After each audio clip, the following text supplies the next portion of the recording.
Sir, I have been deeply touched by the kind references made to me by almost all the honorable members of this House. I am thankful for those kind references.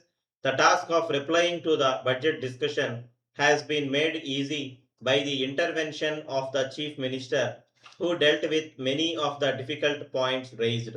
Now, the main criticism against the budget was not with reference to the various items of expenditure proposed or the existing sources of revenue, but was with reference to the fresh taxation proposals. Many honorable members said that fresh taxation was not necessary at the present time. My honorable colleague pointed out that no finance minister who came forward with fresh taxation proposals could be popular. I do realize it. It is not as if I do not have the desire to be popular. I am also a human being, but I have brought forward these proposals only as a matter of duty. If we have to implement the 5 year plan, it is absolutely necessary that we should augment our resources. Some members may ask why we should be in a hurry. Sir, we have to think of the millions of people who are starving, who are ignorant, and who are suffering from diseases of all sorts. They have been longing for a long time that their conditions should improve. Can I tell them that it does not matter much if they suffer for some more years? Certainly, I cannot take that responsibility. I have to tell them that I am doing my best to improve their conditions of living to the maximum extent possible in the circumstances. Therefore, I have come forward with these taxation proposals only with a view to see that the government are in a better position to implement the plan which is intended to raise the standard of living of the people. Some honorable members asked whether we should not try to reduce expenditure. As finance minister, I have examined the question whether it is possible to cut down expenditure. It can be done either by reducing salaries or by retrenchment of personnel. But after examining the question in detail, I have come to the conclusion that reducing the scales of pay is not a practical proposition now. As regards retrenchment, I may tell the House that the officers in the higher category are very limited in number.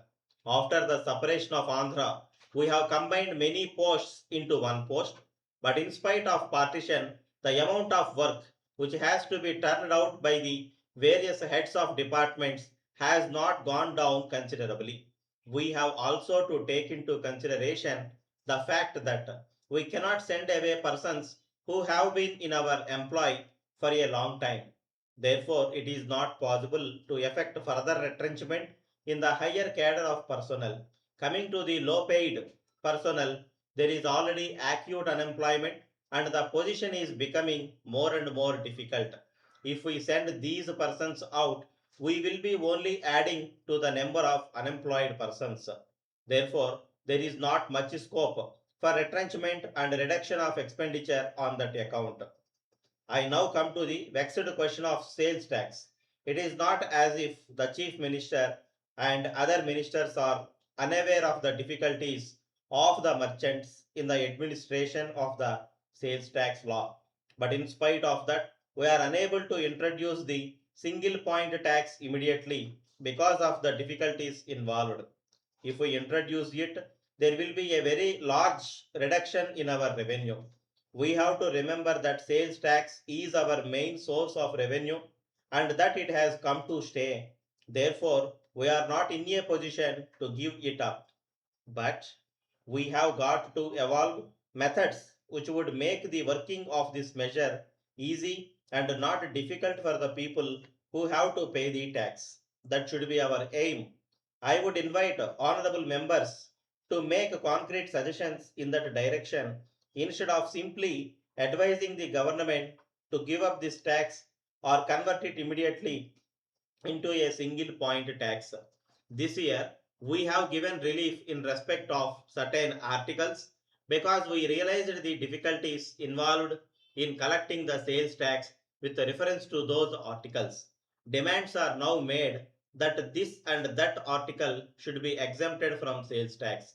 A suggestion has been made that we should give up sales tax on food grains.